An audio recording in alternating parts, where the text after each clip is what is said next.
The gavel came down at $11. The whole room laughed. She didn't move, didn't turn around. Just kept her hand flat against the metal skin of that broken-down trailer, the one with the caved roof, the rotted tires, the orange spray paint nobody had bothered to clean off. The one that had been sitting in a county lot for 8 years while the world kept moving without it. Nobody saw what she saw. Nobody looked close enough. Because underneath the rust, underneath the grime and the rot and the general defeat of the thing, someone had painted a bird. Small, blue, one wing lifted, like it had been waiting. She had $11 in her coat pocket and nothing else. She bought it anyway, and that was the day everything started. The courthouse parking lot smelled like old coffee in February. Clara Marsh sat in her car for 11 minutes after the lawyer walked away, not because she was crying. She had done that part already in the bathroom on the second floor, with the faucet running so nobody would hear. This was something else. This was just sitting, letting the quiet land on her like snow, slow. Then all at once, 26 years. She had a manila envelope on her passenger seat. Inside it, a copy of the final decree. A check for an amount that would have been insulting if she'd had the energy to be insulted. And a yellow sticky note with her attorney's cell number in case she had questions. She didn't have questions. She had 11 in her coat pocket and a wedding ring she'd taken off in the elevator and dropped into her purse without looking at it. That was the inventory. That was all of it. She started the car. Drove because sitting still was starting to feel like something she could drown in. The thing about Clara Marsh was that she had never once in her adult life been the kind of woman who fell apart in parking lots. She was the kind of woman who showed up, early, with food. For 22 years she had run the kitchen at Heartland County General, not managed it from an office, not overseen it from behind a clipboard. Ran it. With her hands. 6 in the morning, sometimes 5:30 when the produce delivery came late, and she had to rearrange everything before the breakfast service, or 300 patients would be eating cold eggs and calling the nurse's station to complain. She knew how to feed people who were scared. That was the skill nobody put on a resume because nobody knew how to say it in a way that sounded like a skill. She knew that a man waiting on biopsy results needed his soup hot, not warm. She knew that the woman in 4B who never touched her tray would eat half a grilled cheese if you cut it diagonal. She knew the night shift nurses took their lunches standing up, and that if you left a plate on the counter by the service window instead of calling their names over the intercom, they were more likely to actually eat it. She had fed that hospital for 22 years, and then a company out of Nashville bought the building, the equipment, the name, and the parking contract, and outsourced food services to a vendor with a laminated menu and a corporate contract, and sent Clara a letter, printed, not signed. Thank you for your years of service. We wish she'd read it twice. Then set it on the kitchen counter of the house that was technically still half hers for another 4 months, and made herself a cup of coffee and stood at the window looking at the backyard where the bird feeder Garrett had put up in 2004 still had seed in it from last November. 2 endings. She hadn't planned to go to the county surplus auction.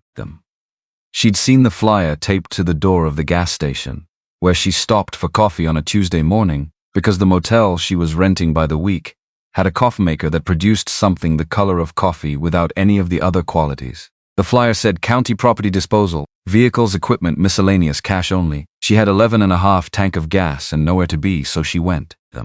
The auction lot sat behind the old fairgrounds off Route 9, a flat expanse of gravel and chain link with maybe 40 vehicles arranged in rows and 24 men in canvas coats walking the rows with their hands in their pockets, kicking tires with the casual authority of people who had money to spend and time to spend it carefully. Clara stood at the edge of the lot and watched. She was good at that, standing at the edge of things, watching how they worked. A pickup went for $400. A flatbed with a busted rear axle went for $90. 2 men got into a quiet, intense argument over a pallet of copper pipe that ended with one of them walking away and the other paying more than he'd planned to. The auctioneer was a small man with a big voice who moved through the lot like water moving downhill, always finding the next thing. Clara walked the rows while the useful lot sold. Nobody looked at her twice. That was the one skill the last 8 months had handed her without being asked, how to move through a place and leave no mark. She had spent 22 years behind a serving line and learned it there. Invisible in a way that wasn't sad, just efficient. The people on the other side of the counter saw the food. They didn't see the hands that made it. Same thing out in the open, it turned out. The trailer was in the last row, past a cluster of dead riding mowers and a hay baler with a bird's nest in the housing. It was small, A canned ham camper, the kind families towed behind station wagons in the 1970s. One corner of the roof had folded in like a crushed soda can. The tires were flat and gray with rot. Someone had spray-painted a number on the side in orange, Lot 41. Clara almost walked past it. She didn't know why she stopped. Or she did know, and it took her a moment to locate it. Under the grime. Under the orange paint and the rust and the general defeat of the thing. Someone had painted a bird, a small one. Blue with a white breast and one wing lifted. Like it was just about to go somewhere and had been interrupted mid-thought. She put her hand on the metal skin of the trailer. Cold. Rough with rust, and underneath her palm the faintest suggestion of a curve where the bird's wing bent upward. The auctioneer reached Lot 41, and sounded like a man who had given up on it before he started. Travel trailer as is, where is, them. County storage contract going on 8 years. No title issues, just fees nobody kept paying. Nobody moved, $50. Come on, it's got good aluminum in it. A man near the front said something under his breath and the people around him laughed. The auctioneer smiled with no humor behind it. He'd heard whatever that was before. 30 then, 25, let's get this done. Clara did not decide so much as she just heard herself speak. $11. The auctioneer looked up, found her at the counter in her good coat, the gray one that was 7 years old and still looked like it was trying. He stared at her for a moment. Then he looked down at his clipboard. Then back at her. He shrugged. I've got 11 from the woman in the gray coat, 11 going once. A woman somewhere in the crowd called out. Honey, you sure about that? That thing's been sitting there since the Obama administration. Laughter. Clara kept her hand on the bird and did not turn around. 11 going twice. She recognized the voice that called out. Them. She had served that woman's husband soup every Tuesday for 6 years when he was doing cardiac rehab on the 3rd floor. She didn't turn around for that either. Sold for $11 to the woman who likes a project. The gavel came down. Clara paid at the folding table by the gate. The clerk counted her bills without looking up and slid a yellow receipt across the table. Clara folded it into her pocket, next to her phone and the wedding ring she still hadn't looked at, and walked back to a trailer she now owned and had no conceivable plan for. That was where Roy Decker found her. He came around the end of the row with a set of toe chains over one shoulder, moving with the particular unhurried efficiency of a man who did physical work for a living and had learned a long time ago that rushing it just meant doing it twice. He was somewhere in his late 50s, built low and wide, the kind of hands that looked like they'd been broken and healed wrong at least once. A patch on his coat said Decker Salvage in towing. You the one bought Lot 41. He said it like a statement, like he already knew the answer and was just confirming the paperwork, apparently. Clara didn't look away from the trailer. She was looking at the bird again. Roy followed her gaze, was quiet for a moment. Then you got somewhere to put it? No. He rubbed the back of his neck. Thought about something, spit to the side not unkindly. You know the old depot? Corner of Main and Birch? I know it. Lot's been empty since before either of us went gray. County's supposed to maintain it and doesn't. Nobody parks there. Nobody cares. He jerked his chin at the trailer. I'll drop you there. Won't cost you anything. Clara looked at him. Why would you do that? It wasn't quite a question. Roy hooked his chains under the frame. Took his time.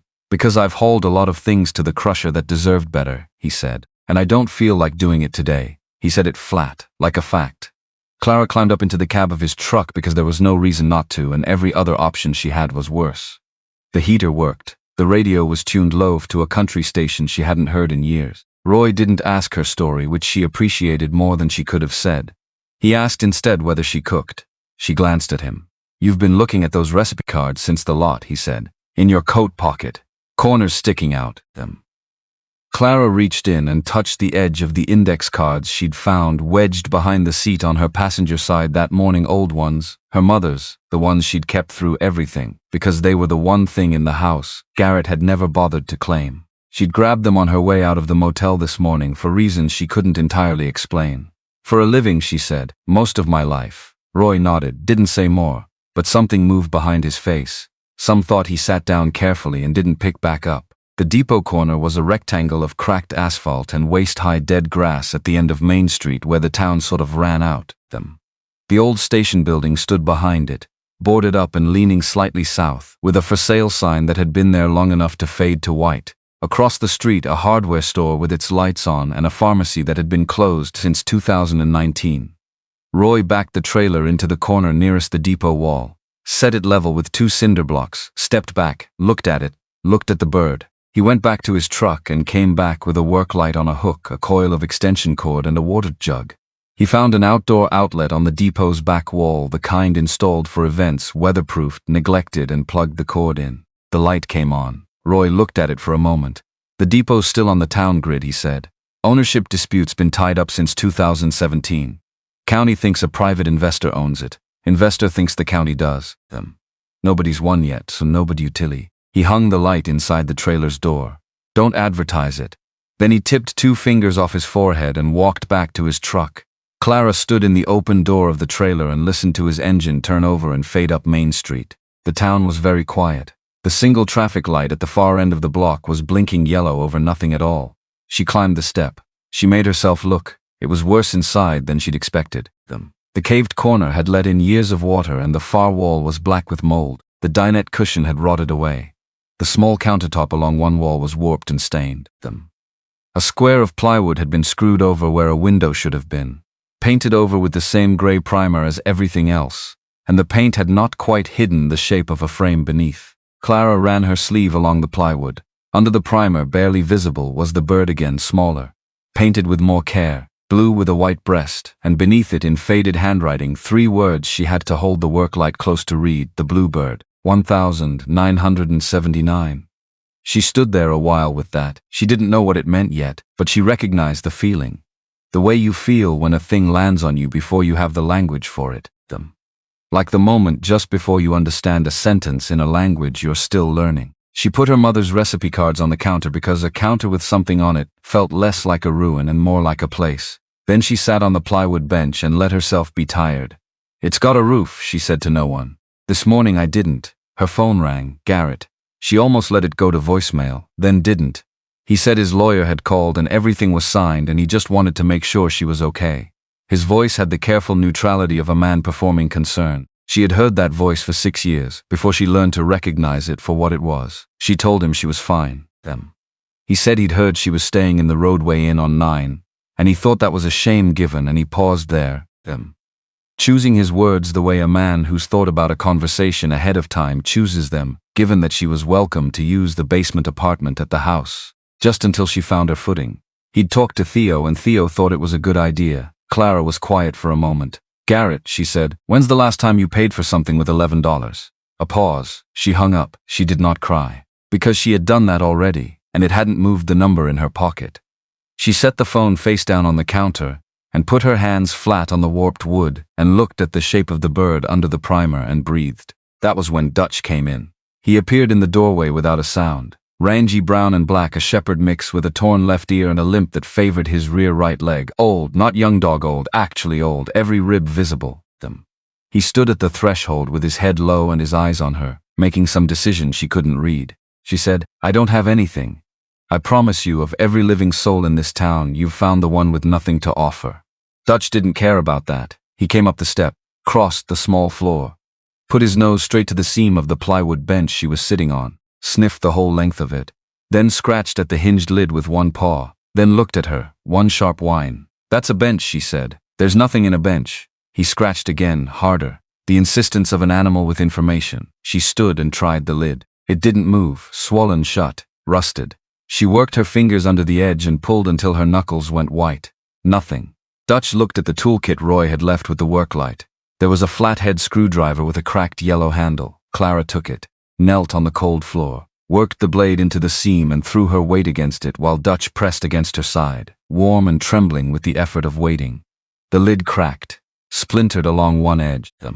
Then with a sound that rang through the whole metal shell of the trailer, it tore free. Inside the bench, wrapped in oilcloth gone stiff and brown with age, was a bundle the size of a bread loaf. Dutch went still. Clara reached in. She could tell by the way it was wrapped that whoever had done it had wrapped it to last. Every fold deliberate, every layer meant. She peeled the oilcloth back, a coffee tin, lid sealed with a ring of wax tape yellow with age. When she worked the lid loose, the smell that came up was old paper, and something faintly sweet, like a kitchen closed a long time, like food made by someone else's hands in another decade. The tin was full, a bundle of index cards tied with a rubber band that crumbled when she touched it.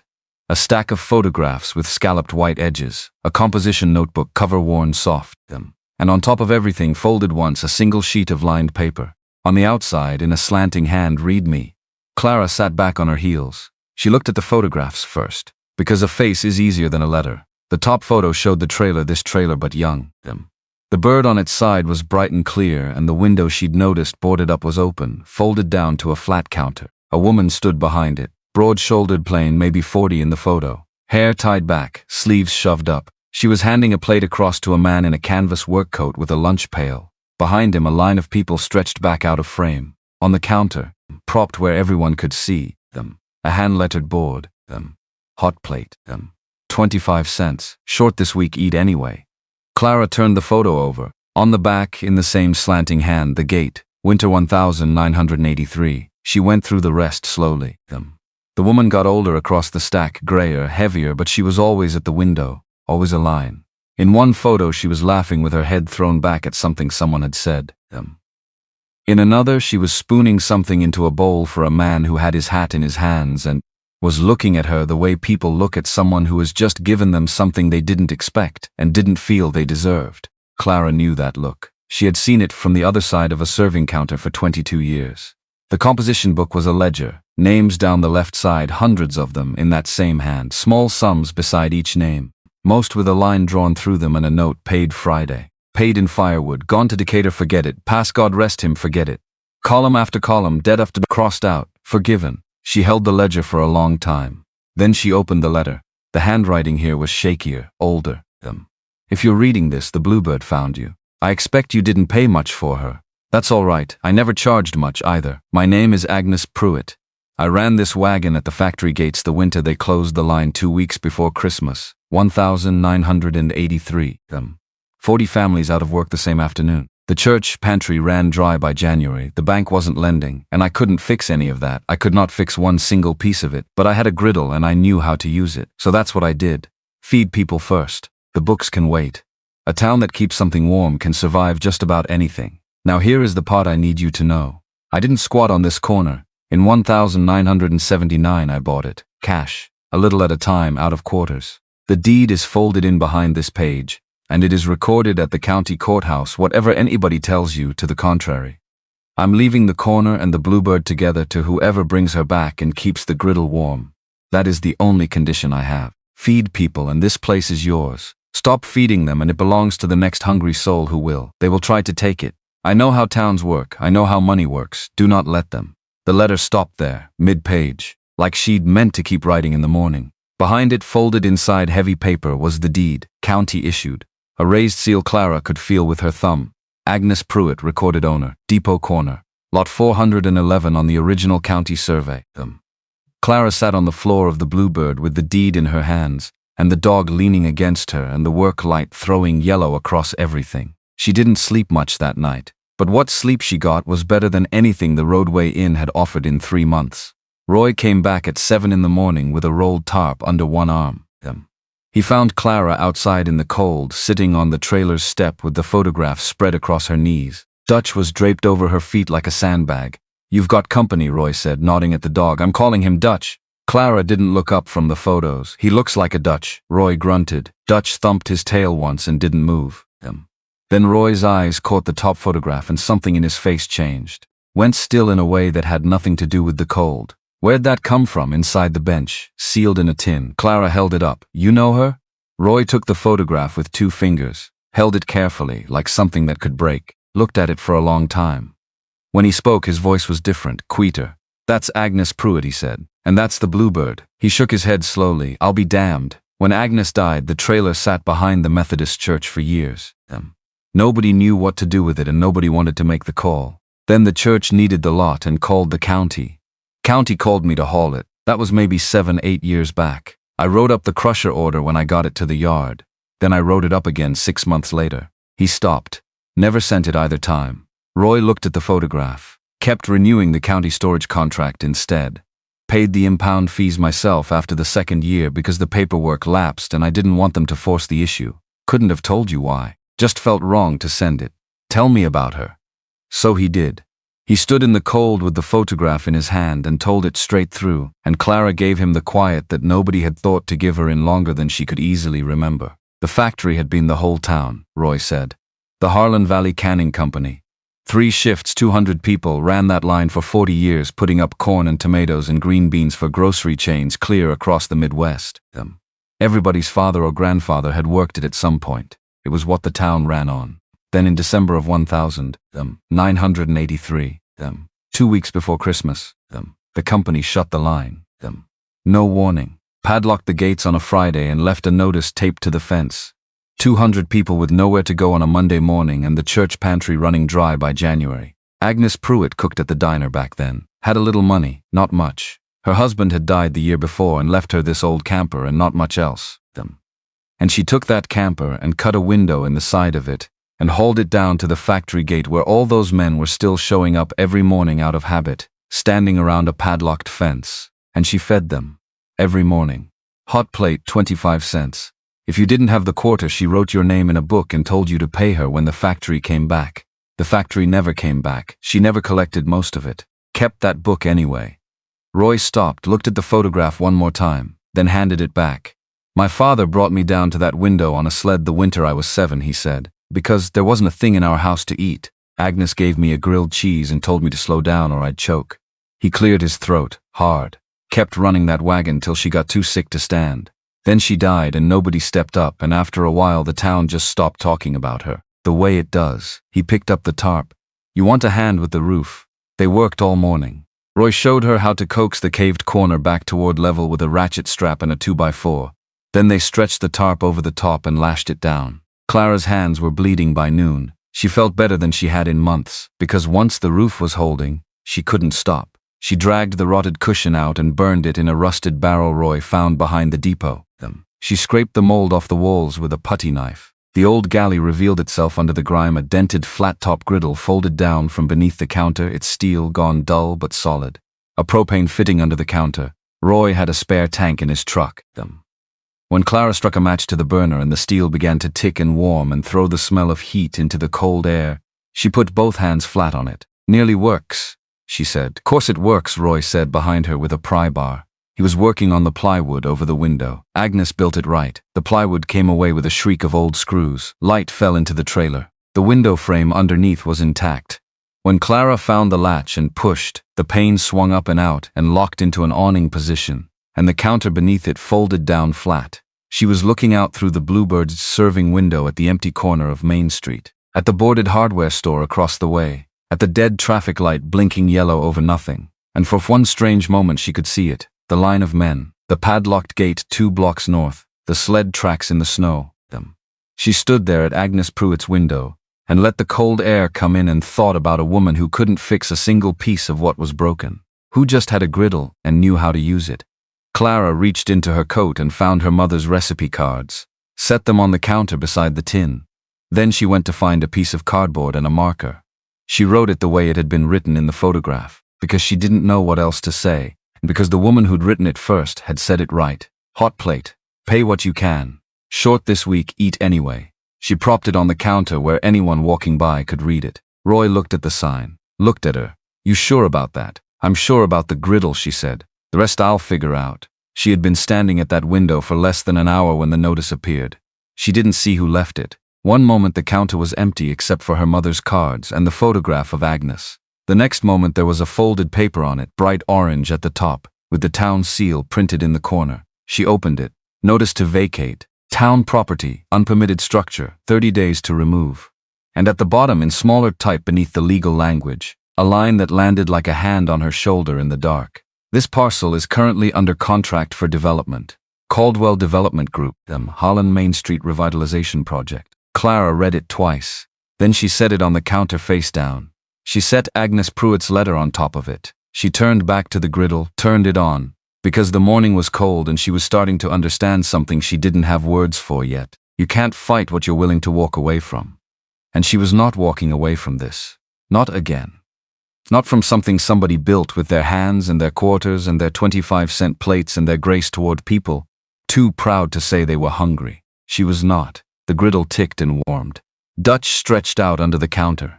The sign faced the street, and Clara Marsh, who had spent the last 8 months becoming very good at being invisible, stood at a dead woman's window in the cold and let herself be seen. The first person who came to the window wasn't a customer.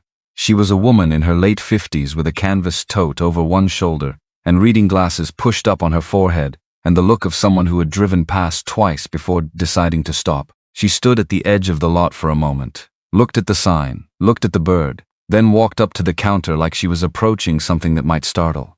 "I heard about this," she said, "from Roy Decker." Clara was buttering bread. She didn't look up. "Roy talks a lot for a man who doesn't say much." The woman almost smiled. "He told me you found Agnes's tin." Clara looked up then. The woman's name was Bet Schaller. She had worked the county records office for 31 years, and she said that like it was an explanation for everything about her, which it mostly was. She sat on the cinder block Roy had left by the step, and told Clara that Agnes Pruitt had been her mother's closest friend, that her mother had eaten at the Bluebird window every Tuesday for 11 years.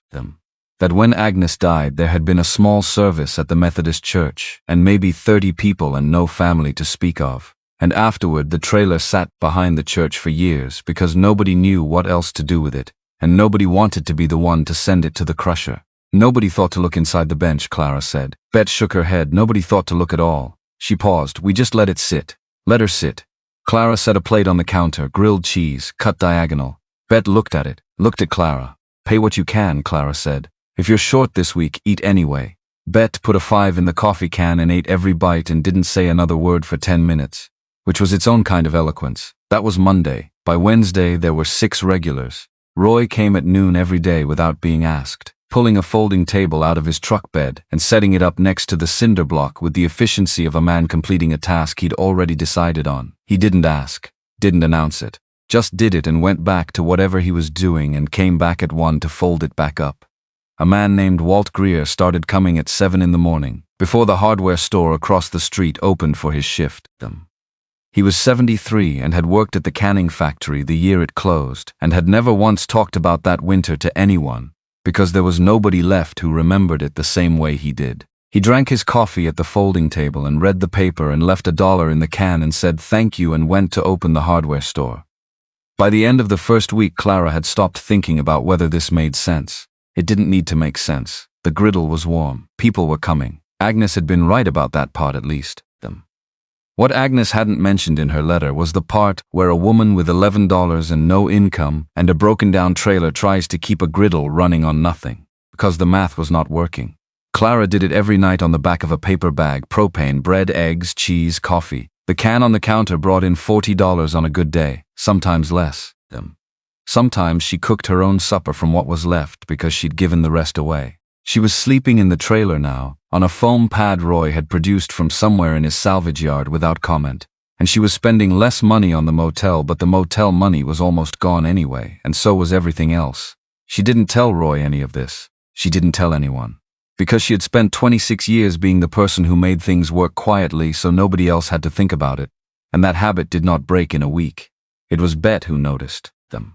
She came on Thursday morning and sat at the folding table and watched Clara work the griddle and then said, without any preamble, "You're running low." Clara kept her eyes on the bread. "I'm fine. The propane's almost gone." Bet said it flat. "I can hear the difference, and I've been watching you portion the cheese." Clara didn't answer. "I'm going to call some people," Bet said. "People who remember Agnes. People who want to know what's on this corner." Clara turned around. "I don't need charity." Bet looked at her over the reading glasses. "Nobody said charity. I said people who want to know." There was a difference.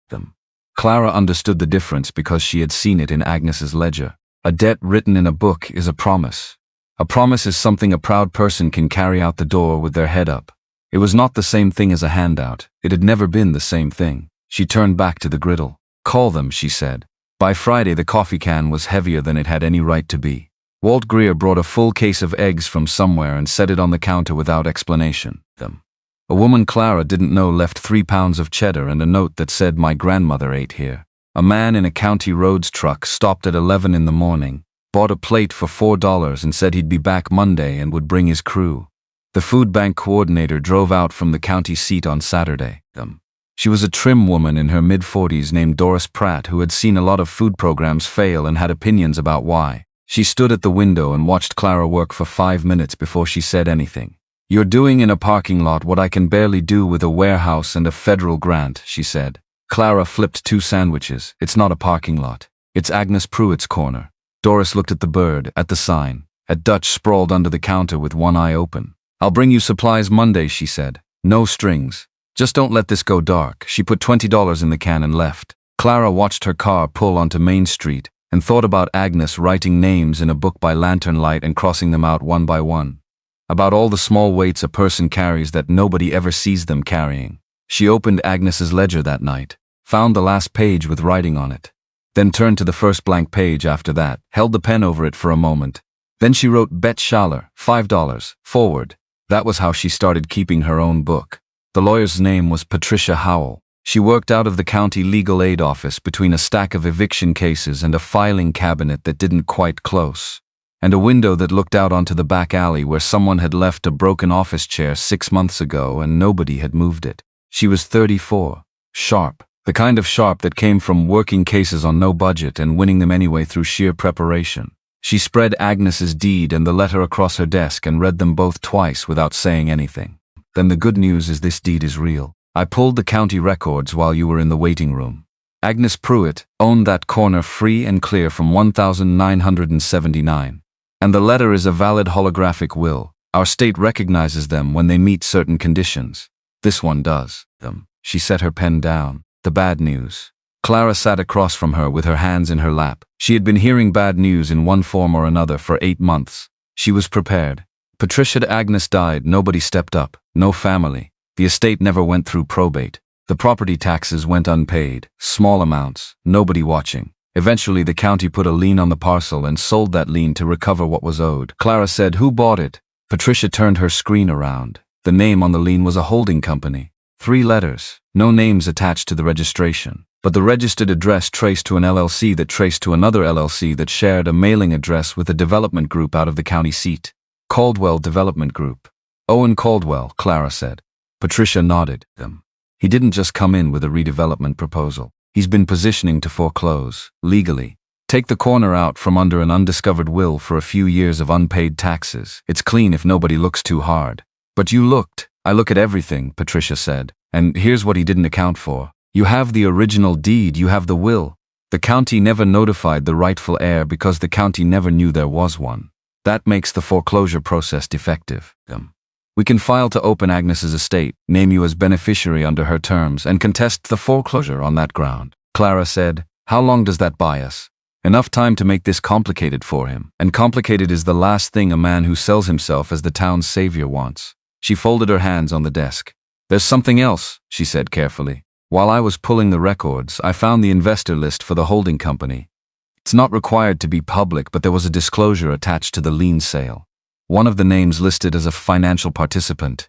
She slid a paper across the desk. Clara looked at it. Garrett A. Marsh. The room did a small thing, like a held breath. "The investment was dated 14 months ago," Patricia said. "The finalization of your divorce was 15 months ago." Clara looked at the name on the paper for a long time. "He told the court he had no significant liquid assets," she said. "Yes," Patricia said it quietly. "He did say that, so he lied under oath. And then he took the money he hid from me and put it into the company that's trying to take this corner away from me." Patricia didn't answer right away, which was its own kind of answer. Clara set the paper back on the desk, smoothed it flat with one hand, the gesture of a woman who had learned a long time ago that anger was expensive and she couldn't afford to spend it carelessly. "What do we file first?" she said. Patricia almost smiled. "I was hoping you'd say that." Garrett came on a Tuesday. Clara saw his car from the window before he was out of it. The silver sedan he'd bought himself the year the marriage ended. She recognized the way he parked angled, just slightly too close to the line, the way he did everything, taking up a little more space than he needed. She watched him get out. Look at the trailer, look at the bird, look at the sign on the counter with an expression she recognized from 30 years of dinners when she'd served something he hadn't asked for. He walked up to the window. She kept her hands on the griddle. "Garrett," she said. He said her name back the way he always had, like a category, like a file he'd already decided what was in it. He looked at the folding table, at Dutch under the counter, at the coffee can and the cardboard sign. "My God," he said, "it's worse than I imagined, is it?" She flipped a sandwich, didn't look up. He put both hands on the counter. She noticed his watch, knew. She'd never seen it before. "I came to help you, Clara, if you'll let me. For once, that was the tell. Right there, the way it came out so smooth, so ready," she said. "How much?" He pulled an envelope from his coat and set it on the counter, slid it toward her. 15,000 cash. You sign a single document giving up any claim on this property and walk away with money in your pocket and your dignity intact. You can get a real apartment, start somewhere fresh. Somewhere people don't know about all this. Clara looked at the envelope, then at him. How did you know about the deed, Garrett? He didn't move, but something behind his eyes did. Everybody knows, he said. Small town. No. She came around the counter and leaned against the frame of the serving window, arms crossed. Because I only found the deed 12 days ago, and I told exactly 4 people about it. Roy Decker, a legal aid attorney, Bet Schaller, and you right now. The watch caught the light. You're in it, she said. Caldwell's development. Them. You put money into the holding company that bought the lien. His jaw tightened.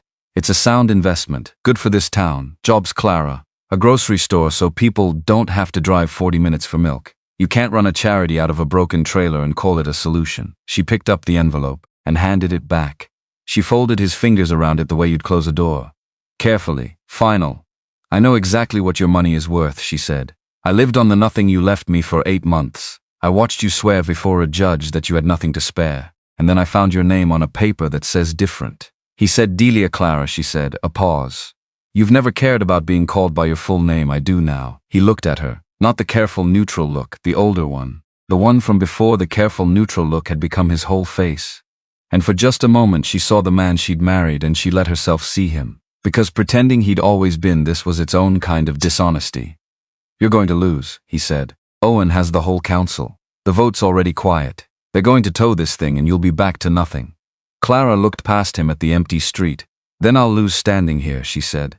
Not in your basement. He left the way he came. Fast. Quiet.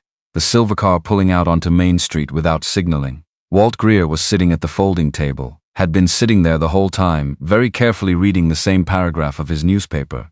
When the car was gone, he set the paper down, put $1 in the can he didn't owe them, said to no one in particular, them. Bring me a coffee, Clara, them. I want to sit here a while, she understood. He wasn't thirsty, he was standing guard. Theo came on a Thursday, he didn't call first, them. He drove up at 11 in the morning in the truck he'd had since college, and sat in it for a few minutes before he got out, which Clara didn't know because she was inside the trailer and couldn't see the street from the Griddle. She only knew it later from Walt, who had been on his usual stool and watched the truck sit there idling before the engine cut. Theo Marsh was 29, them. He had his father's build and his mother's mouth, and a tendency to go quiet when he was thinking that people sometimes mistook for agreement. He had called Clara twice since the divorce was finalized. Both times had been brief and careful in the way that phone calls are when a person is trying to say something they haven't worked out yet. He walked up to the window. Clara was facing the Griddle. She knew it was him from the footsteps. She knew her son's footsteps the way she knew the sound of the hospital kitchen at 5:30 in the morning. Some things you just know. She kept her hands moving. He stood at the counter, looked at the sign, at the photograph of Agnes, at Dutch, who lifted his head, assessed Theo for a long moment, and put his head back down, I read the article, Theo said. She published it Wednesday, I know. I didn't know you could do that. Do what? He looked at the window, at the board with Agnes's words on it, at his mother standing at a griddle in a trailer on a corner that the county wanted to take back. Look like that, he said. Clara turned around. Theo's face was doing something complicated. The kind of thing faces do when a person is revising a belief they've held for a long time and didn't realize they were holding. Dad called me, he said. I know that too. He said you should take the money. Start fresh, them. He said you were being stubborn and it was going to catch up with you. Clara looked at her son. Theo looked at the folding table, at the empty street. I told him I'd think about it, he said, and then I drove here instead. He put his hands in his coat pockets, looked at the bird. I don't know how to do any of this, he said. I've never cooked anything. I've never worked in a kitchen. I don't know how to be useful here. Clara turned back to the Griddle. Everybody starts on dishes. A pause. That's it? That's it. He came around the side. She heard him find the small plastic bin she used as a dish basin. Heard the water running from the jug. Heard him pick up the brush. He didn't say anything else. She didn't either, them. And the quiet between them was the first comfortable quiet they had shared since the year he went away to school, which was the year everything in the house started going wrong in ways nobody named out loud. He stayed 4 hours. He burned the first 2 things he tried to cook. He dropped a plate. He spilled half a coffee can of water on the floor and spent 10 minutes cleaning it up with a seriousness that was almost funny. Dutch watched him the whole time with the expression of a dog who has seen worse. Just before he left, Theo said, that name in the investor filing. Clara didn't answer. Is it legal? Patricia's working on it, she said. Okay. He zipped his coat. I'll come back Saturday. She watched him go, watched him get into the truck and sit for a moment before starting it, the same way he'd arrived. Her son, 29 years old. Learning how to be something other than what his father had modeled, she was not going to rush that. She turned back to the griddle. The second notice came on a Friday evening. No man in a fleece vest this time. No apology. Just a sheet of paper taped directly to the serving window when Clara came back from Roy's truck where she'd been getting a new propane fitting. Official county seal, town seal, language that didn't hedge. The council had voted them. The parcel was formally designated for conveyance to satisfy the outstanding lien. A foreclosure sale was scheduled, and at the bottom of the page in the same flat legal type as everything above it, a date and a time, 11 days, at 8 a.m. The Bluebird would be removed by a contracted tow company, and the parcel would transfer to Caldwell Development Group. Clara stood in the cold with the paper in her hand. Read it 3 times, slow, the way she'd read Agnes's letter. Dutch pressed against her leg, 11 days. She folded the paper in half, set it in the drawer under the counter, under Agnes's ledger, closed the drawer. Then she turned the griddle back on. Because it was 5:30, and the night shift people would be coming off their rounds at the hospital in an hour, and if she started now, the coffee would be ready. Doris from the food bank called that night. 3 cases of supplies coming Monday, she said. And I talked to some people from the County Historical Society. They want to see the ledger. They think Agnes might qualify for a local landmark designation, which doesn't stop a foreclosure, but it slows the paperwork. Every day matters, Clara said. Every hour, Doris said. After she hung up, Clara sat with Agnes's sewing tin on her knees. Not the coffee tin with the deed and the letter. The other one she'd found tucked behind the propane compartment 2 days ago. Just a plain tin with a lid. Inside, a thimble. 3 spools of thread. A needle case. And a folded strip of paper with a number written on it in Agnes's hand. 411. The lot number on the original county survey. Her own corner. Agnes had written it down and put it in a tin and tucked it away like something she wanted to remember, or like something she wanted the next person to find. Clara had been thinking about that number. Lot 411 on the county survey. The lot in the auction records for the Bluebird itself had been assigned by a different system. A sequential impound number. It had been assigned when the trailer first came into county custody. Its impound number was 41. She thought about that for a while. Then she put the tin away and went to sleep because there was work in the morning. And she didn't have the luxury of being the kind of person who stayed up all night turning numbers over in her head. Bet called at 7 in the morning on day 4. She had gone to the courthouse records room, not during her shift, on her own time before the office opened, with the keys she still had from 31 years on the job. I found something, she said. Clara was already at the griddle. Tell me. The lien on Agnes's parcel, the sale record. There's a disclosure attachment, required for any third-party lien purchase above a certain value. List the principals. I know. Patricia found it too. Did Patricia find the date on the amendment? Bet paused. The original investor group filed an amendment to their operating agreement 14 months ago. That's when the new money came in. It was a quiet addition. That's when Garrett's investment came in, Clara said. Yes, And here's the part that isn't in Patricia's file yet because I just found it an hour ago. There's a second name on that amendment. A name that shouldn't be there. She slid another paper across. Because this person is on the Heartland County Planning Commission. His name is Dale Pruitt. No relation to Agnes, I checked. He's been on the commission 11 years. The silence stretched. He voted on the conveyance, Bet said. Last month, he voted to transfer the parcel to satisfy the lien. He didn't disclose his financial interest. That's a conflict of interest, Clara said. That's a crime, Bet said quietly. Or close enough to one that his lawyer is going to have a very bad week when this goes public. Clara set down her spatula. Bet it. How many people know about this, right now? Just you and me, but I made copies. And I know a reporter at the Heartland Courier who's been looking for a reason to write about this project for 3 months. Clara thought about Agnes. About the letter that stopped mid-sentence. About a woman who knew how a town worked and knew how money worked and still went ahead and bought the corner, with quarters from a hot plate. They will try to take it, Agnes had written. Do not let them, she hadn't specified how. Call the reporter, Clara said. Betta was quiet a moment. There's one more thing, she said. While I was in the records room, I pulled the family index for Agnes. I know she had no children, but I found a second cousin listed in the county birth ledger. Woman named Shirley. Moved to Columbus decades ago. I don't have a phone number yet, but I have a name and a county and I know how to find people. Clara thought about Agnes's letter stopping mid-sentence. About all the things she hadn't finished saying. Find her, Clara said. Walt Greer heard what had happened. Because Walt Greer always heard what happened. He came the next morning with the cannery cap he'd worn every day for 40 years and sat at the folding table and drank his coffee and didn't say much. But when he left, he put a 10 in the can and said, "I've been coming to this corner since I was 9 years old." Clara looked at him. "My dad brought me down here the winter the factory shut. I stood in line at that window before you were born." He nodded at the bird. "Agnes didn't know me from anybody. She fed me the same as everyone else." He picked up his paper. "I'll be here Monday morning early." The article ran in the Heartland Courier on Saturday, front page below the fold. The headline said, "Dead woman's legacy caught in development dispute." The photograph was Clara at the serving window with Dutch at her feet and the bird visible behind her shoulder.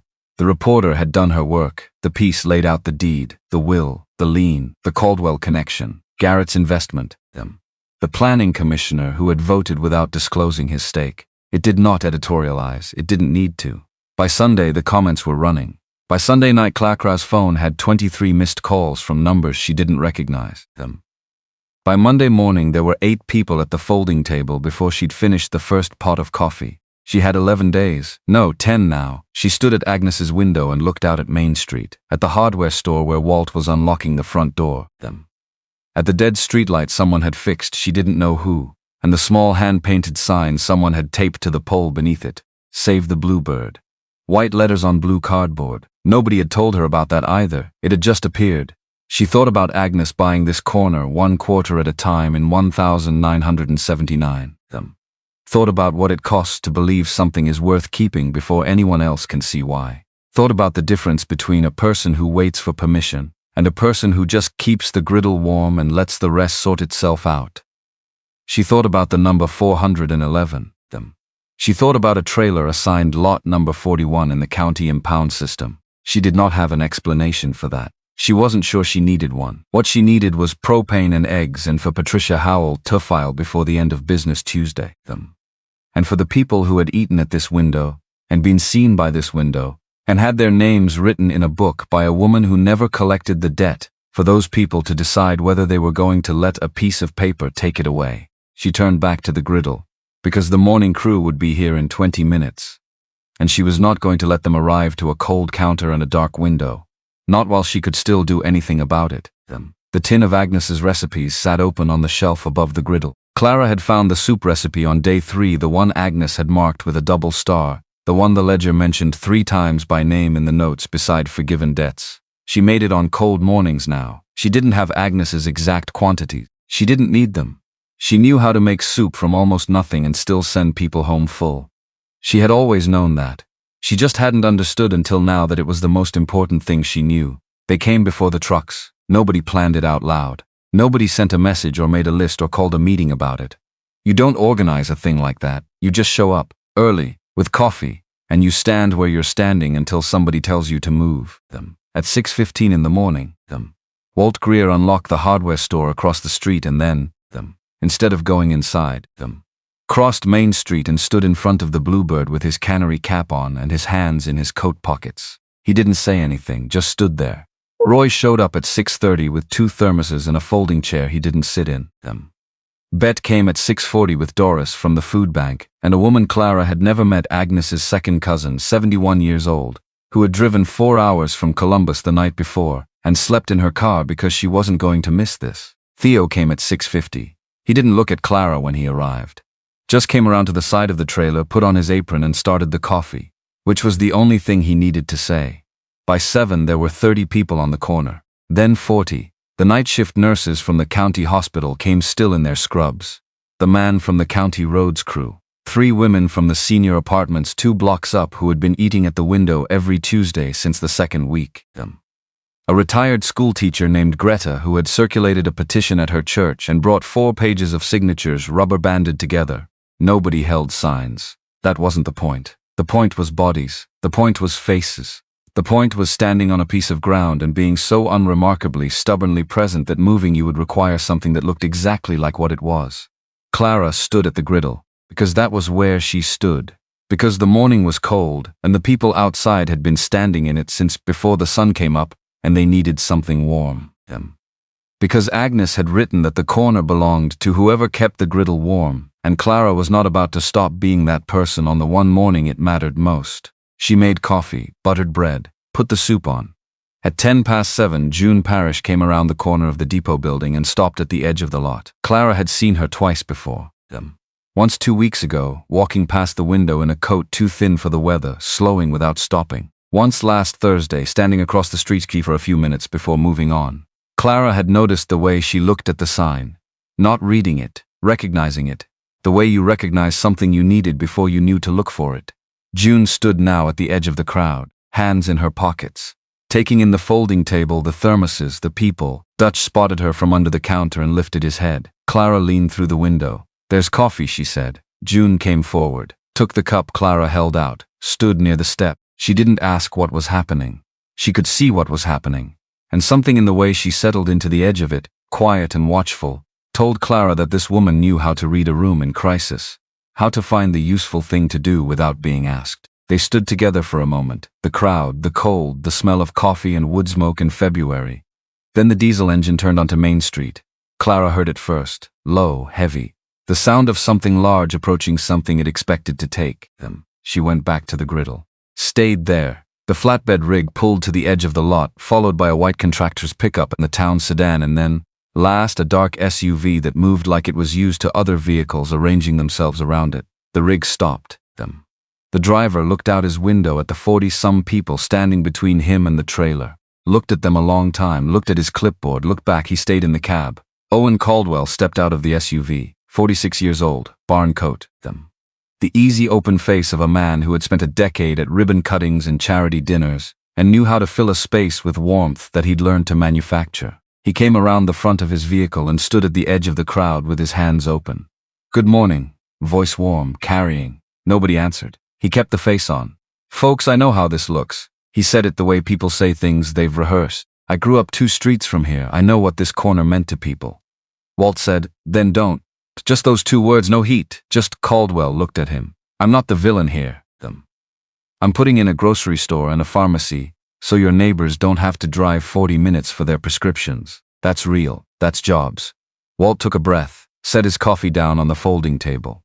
"You're foreclosing on Agnes Pruitt," he said. "I don't know that name." Walt looked at him the way a man looks at something he's decided to be patient with. "She fed me," Walt said.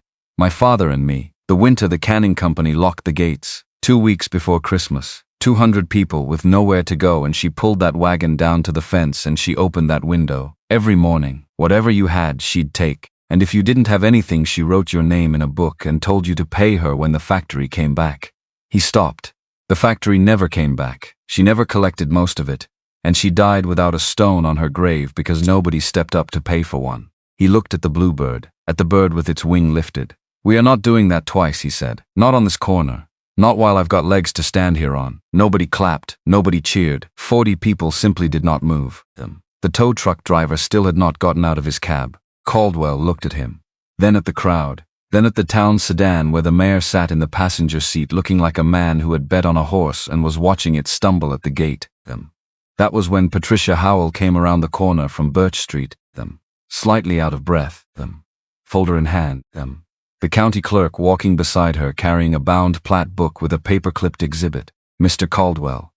Patricia's voice was steady and pitched to carry. "Before your contractor touches this structure, there are things on the record you should know about. And the reporter standing at that streetlight has had her recorder running for 9 minutes. Caldwell looked.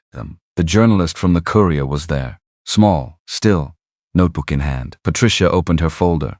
That corner was purchased in 1979 by Agnes Pruitt and the deed is recorded at the county courthouse. She nodded to the clerk who opened the plat book to the marked page and held it up. There in faded ink was the entry. Agnes Pruitt, lot 411, recorded 2. Before she died, Agnes left a valid holographic will leaving this property to whoever restored the Bluebird and kept feeding this town. That person has been at this griddle every morning for 3 weeks. The county never notified the rightful heir before moving to foreclose. That makes the sale defective. 3. We filed in probate court 2 days ago." She paused. "And 4. Dale Pruitt of the County Planning Commission voted to convey this parcel to your development group without disclosing a financial interest in the holding company that purchased the lien. That disclosure was submitted to the County Ethics Board this morning." The air changed. People looked at each other, then at Caldwell. Then in the way crowds move when a name is about to be said, everyone went still. Theo stepped out from the side of the trailer. He came around the front, past Roy, past Bet, and stood in the open space between the crowd and the flatbed, He looked like his mother. Same set to the jaw, same quality of stillness when he had decided something and wasn't deciding it anymore. Clara heard his footsteps from the griddle. She did not go to the window. She stayed at the griddle because there was soup on, and people had been standing in the cold and they were going to need something warm, whether any of this went the right direction or not. She stayed because she had learned in 22 years of feeding people that the work does not pause for the drama around it. The work is its own answer. Theo's voice came through the serving window clearly. The investor amendment filed 14 months ago, he said. The one that added new capital to the holding company. One of the names on that amendment is Garrett A. Marsh. He said it flat, no anger, just the fact. In the divorce proceedings finalized 15 months prior, Garrett Marsh declared no significant liquid assets. He found the money for this investment somewhere. And the court that handled that divorce is going to want to know where he found it. Silence. Not the silence of people who don't know what to say. The silence of people who know exactly what they've just heard and are letting it settle. Clara heard it land from inside the trailer. She thought about Garrett at the counter with his envelope. Thought about the way he'd said her full name like a category he'd already filed. Thought about the watch she hadn't seen before and the way he'd parked, slightly too close to the line, taking up a little more space than he needed. She thought about the check she'd been handed in a courthouse parking lot that smelled like old coffee in February. Then she turned back to the griddle and stirred the soup. Because the people outside were still cold, and that was the thing she could do something about. Caldwell stood in the middle of it all and went quiet. Not the rehearsed quiet of a man managing a room, the actual quiet of a man doing arithmetic. He looked at Walt and the 40 people who had not moved. He looked at the reporter. He looked at the mayor's face through the windshield of the town sedan. He looked at the tow truck driver who had still not opened his door and who Clara suspected was not going to. Then he walked around to the side of the trailer. Just him. No assistant, no clipboard, hands in his coat pockets and the open face mostly closed now the way a window comes in before a storm. He came to the serving window. Clara looked at him. He was quiet a moment. Actually quiet. I didn't know it was yours, he said. When I built the project, I knew the parcel had a lien and I knew it was acquirable and I built around that. I didn't look hard enough at what was underneath it. Clara said nothing. I didn't know about your ex-husband's money either. He said it carefully. That should have been vetted. That's on me. She waited. He looked at the photograph of Agnes on the shelf above the griddle, at the board with her words, at the soup. What do you need from me? He said. Not combatively, not as negotiation, like he was actually asking. Clara thought about it honestly, the way Agnes would have. Release the lien, she said. Assign it back to the county for what you paid. We'll put this corner in a trust so it can't be touched again. And build your plaza somewhere else, she said. The lot on Meridian has been empty since the paper mill closed. Better highway access. Your grocery store will do more business there than here. He looked at her. How do you know about that lot? Walt Greer's been watching this town for 70 years, she said. He knows where everything is. Something moved across Caldwell's face. Not shame exactly. Something adjacent to it. The thing that happens when a man who is not entirely bad looks clearly at something he has done. If I release the lien, he said slowly. There's a version of this morning where I came to the window and reconsidered. Where I looked at what this place is and made a different call. Where I'm not the man who bulldozed a dead woman's legacy. He looked at her directly. You'd let me have that version. She picked up the ladle, stirred the soup. Agnes wrote that this corner belongs to whoever keeps the griddle warm, she said. She didn't write a word about making her enemies grovel. You do the right thing and it's us. Buy yourself a plate. Pay what you can. He put a folded bill in the coffee can without making a show of it and stepped back from the window. He stood at the folding table and ate a bowl of soup in the cold with the people who had come to stop him, and he ate it without performing anything. And when he was done, he walked back to his SUV and made a phone call. The tow truck left at 9:40. The contractor's pickup followed. The town sedan idled a moment longer and then it left too. Nobody cheered, nobody pumped a fist. Roy unfolded 2 more chairs. Theo started refilling cups. Agnes's cousin from Columbus sat down next to Walt and introduced herself. And Walt said he thought he'd known her grandmother back in the day, which started a conversation that went on past noon. June Parrish stayed. She didn't announce it. She came around to the side of the trailer the way Theo had come on his first day, without asking, without explaining, and found the dish basin and started washing. Clara watched her for a moment. The careful, efficient way she moved. The way she read the counter without looking directly at it, keeping track of what needed refilling before it ran out. Clara had seen that in nurses. The peripheral awareness, the habit of noticing what a room needs before it asks. She said, "You've done this kind of work before." June kept washing. Not this exact kind. What kind? Surgical assist. 14 years. June said it evenly, the way you say a thing you've had to make peace with. I read rooms. I read people. Them. I knew what the surgeon needed before he reached for it. And then I had an accident and my hand stopped working the way it needed to. And that was the end of that. She rinsed a cup. I've been at my sister's place in Heartland for 3 months trying to figure out what I am now. Clara put a bowl of soup on the counter next to her. You're someone who notices what a room needs before it asks, she said. That doesn't live in your hand, you've still got it. June looked at the bowl, then at Clara. She didn't say thank you, but she picked up the bowl and she stayed. Spring came in slow that year, the kind of March that can't make up its mind, cold one week and almost warm the next. Mud on the depot corner where the asphalt had broken through. Roy brought gravel for the worst patches. Bet brought tulip bulbs from her garden and planted them along the depot wall because she said Agnes would have wanted something alive there, and nobody argued with her. The lien release was finalized in the second week of March. Patricia called Clara at the Bluebird at 7 in the morning while Clara was doing prep and said it in the same tone she used for everything, steady and without ornamentation. Because good news and bad news in legal work were both just information and the work was the same either way. It's done, Patricia said. Lien released and assigned back to the county. The trust documents are ready for signatures. The trust was signed the following Tuesday. Agnes Pruitt Corner in perpetuity. Her conditions written in as the founding terms feed people or the corner goes to whoever will. The 3 trustees were Bet Schaller, Walt Greer and Roy Decker. Nobody had to be asked twice. Clara put the signed copy in the drawer under the counter next to Agnes's ledger, closed the drawer, turned back to the Griddle.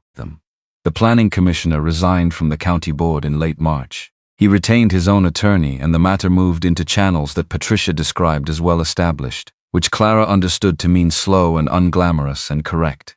Garrett's case moved differently. The divorce court judge who reviewed the investor disclosure had the particular patience of someone who has read many documents and can tell the difference between a mistake and a calculation. The proceedings were reopened. An accounting was ordered. Garrett's attorney made arguments. Patricia made different arguments. The judge decided. Clara was awarded the portion of assets Garrett had failed to disclose. Not a fortune, not a transformation, but enough. She paid Roy back for 7 months of propane and tarps and water jugs and toolkits and the work light with the cracked yellow handle that she had in fact kept. Roy accepted the payment without fanfare and said she was 2 thermoses short in the accounting, which was his way of saying they were square. She rented the apartment on the 2nd floor of the hardware building. One window looked out over Main Street. From her kitchen table she could see the Bluebird serving window, could see Dutch stretched under the awning on warmer mornings, could see the bird. She put the remainder of what the court gave her into the trust. Because Agnes had bought the corner with quarters and Clara figured that was as good a model as any. June came back every day through March and into April. She learned the griddle the way Clara had learned it by doing it wrong first, and then doing it less wrong, and then one morning doing it right without noticing the difference. She learned the regulars, learned that Walt took his coffee black and didn't want to talk until his 2nd cup. Learned that Doris from the food bank always asked how the supplies were holding up before she asked how Clara was doing, and that the right response was to answer the supply question first, because that was how Doris showed she cared. She learned to read the line. That was what Clara called it. On a Tuesday morning in April when they were working the counter together, and June said she wasn't sure she'd ever get comfortable with the people who didn't say what they needed. Clara set down her spatula and looked at her. You're already doing it, she said. You've been doing it since your 3rd day. You just don't have a name for it yet. June looked at the line. At the man in the back who had his hands in his pockets and his eyes on the ground and had been there 4 minutes without moving forward. She picked up a bowl, filled it, walked it to the end of the window and set it where he'd see it when he looked up. The man looked up, looked at the bowl, came forward. Clara watched. You had that timed out before I saw it, she said. June came back to the griddle. I spent 14 years knowing what a surgeon was going to reach for before he reached. This isn't that different. It's exactly that different, Clara said, and exactly the same. By May, June was opening 3 mornings a week without Clara present. By the end of May, it was 4. Clara started coming in later, doing the prep work in the afternoon service, letting June hold the mornings the way she herself had held them in the beginning. It felt right in the way that things feel right, when they've been arriving for a long time and you finally stop being surprised. Theo came Saturdays. He had stopped burning things somewhere around the 4th week. and had moved to a quiet, competent usefulness that Clara recognized, because she had watched it develop in every good kitchen worker she'd ever trained them. The moment a person stops thinking about each task and starts thinking about the room, he had started a ledger of his own, kept in the drawer beside Agnes's, a running list of the regulars who were short that week, so nothing fell through the gaps. He'd started it without telling her them. She found it one morning and stood with the drawer open, looking at his handwriting for a long minute before she closed it. Her son, learning to count what mattered. Caldwell broke ground on the Meridian Plaza in June. The grocery store anchor was confirmed. The pharmacy was coming in the fall. He put a small brass plaque on the entrance wall of the grocery, not required, not requested, just there when the building opened. It said the plaza was dedicated to the memory of Agnes Pruitt, who kept this town fed when it had nothing left. He came to the Bluebird sometimes on Saturday mornings and paid what he could, which was always more than the plate cost, and he never made anything of it, and neither did Clara. Agnes's cousin from Columbus came back in July with her daughter and her daughter's husband, and they spent a Saturday morning at the folding table going through the photographs from the tin with Bet, who had brought her own copies made from the county archive. Some photographs had names on the back, some didn't. The daughter was a teacher and said she wanted to use Agnes's ledger in her history class back in Columbus if Clara was willing. Clara said yes, on the condition that they brought her a copy of whatever the students wrote back. They did, in September. A stack of handwritten letters from 16-year-olds who had read about a woman who fed a town with 25-cent plates and crossed out debts in a book. Some of the letters were one paragraph, some were 3 pages. One of them said, "I didn't know regular people could do things that lasted that long." Clara read them all, put them in the drawer with the ledger and the deed and the trust documents. In the last week of August, they found Agnes at the county cemetery. Bet had spent 3 days in the records room before she came back with the number. Marker 411. Clara wrote it on a piece of paper and held it for a day before she told anyone. 411, the lot number on Agnes's deed. The number Agnes had written in a tin and tucked behind the propane fitting. The number Clara had found and sat with and not been able to explain. The impound number assigned to the trailer when it entered county custody had been 41. She didn't say anything about that to anyone. Some things don't need to be explained. Some things are just there, like the way Roy had kept the trailer for 7 years without knowing why, like the way Dutch had known where to scratch. They went up on a Saturday morning.